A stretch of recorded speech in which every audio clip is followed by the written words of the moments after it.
Iran ने Qatar में वाक़ अमरीकी फ़ौजी अड्डे अल उदैद एयर बेस को हमले के लिए क्यों चुना। अस्सलाम वालेकुम दोस्तों, आज हम एक नहायत अहम मगर पेचीदा जुग्राफियाई और अस्करी मौजू पर बात करेंगे और वो है ईरान ने कतर में वाक़ अमरीकी फ़ौजी अड्डे अल उदैद एयर बेस को हमले के लिए क्यों चुना।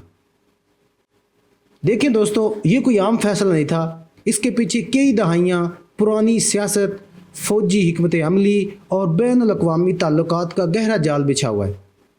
आइए इसको कदम ब कदम समझते हैं। सबसे पहले ये देखते हैं कि अल उदैद एयर बेस कहाँ वाक़ है। दोस्तों, अल उदैद एयर बेस कतर के दारुल हुकूमत दोहा से तकरीबन 30 किलोमीटर जनूब मगरब में वाक़ है। ये अड्डा बज़ाहिर कतर की मलकियत में है, लेकिन इसका असल ऑपरेशनल कंट्रोल अमरीकी फ़िज़ाइया के पास है। यहाँ तकरीबन 10,000 अमरीकी फ़ौजी मौजूद होते हैं और ये ख़ित्ते में अमरीका का सबसे बड़ा और फ़ाल फ़ौजी बेस है। इस अड्डे की अस्करी अहमियत क्या है? ये महज एक बेस नहीं है बल्कि एक न्यूरो सेंटर है। यहाँ से अमरीकी ड्रोन हमले कंट्रोल होते हैं, बमबार तैयारे रवाना किए जाते हैं, मशरिक़ वस्ता, अफ़ग़ानिस्तान और अफ्रीका तक ऑपरेशंस की निगरानी की जाती है।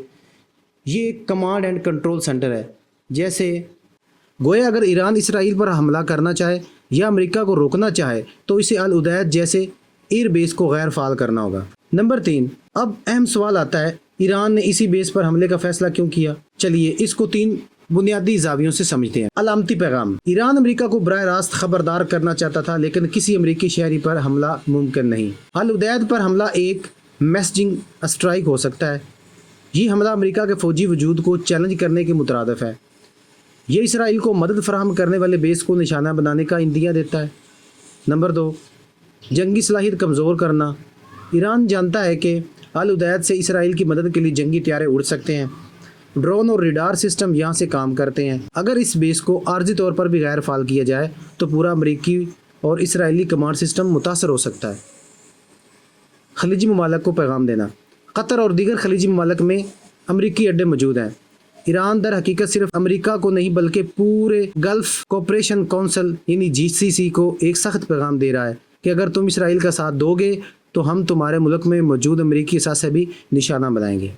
ये सफारती और नफसियाती जंग की मिसाल है। क्या ये हमला बराह रास्त ऐलान जंग है? ये बहुत अहम सवाल है। नहीं, तकनीकी तौर पर ईरान ने अगर सिर्फ अल उदैद जैसे बेस को निशाना बनाया हो तो ये बराह रास्त जंग का ऐलान नहीं बल्कि एक जवाबी हिकमत अमली हो सकती है।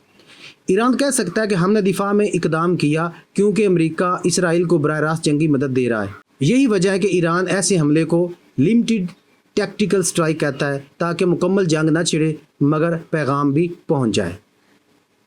खित्ते पर इस हमले के असरात क्या होंगे? अमरीकी बेसिस की सिक्योरिटी मज़ीद सख्त कर दी गई।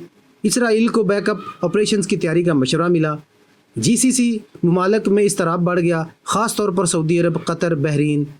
ईरान को खित्ते में एक जुर्रतमंद मगर ख़तरनाक खिलाड़ी के तौर पर देखा जा रहा है। इससे तारीख़ का क्या सबक मिलता है हमें? दोस्तों, बैनुल-अक़वामी तल्लुकात में ताकत सिर्फ फ़ौजी नहीं होती, पैगाम रसानी, हिकमत अमली और अलामती इक़दामात भी जंग का हिस्सा होते हैं।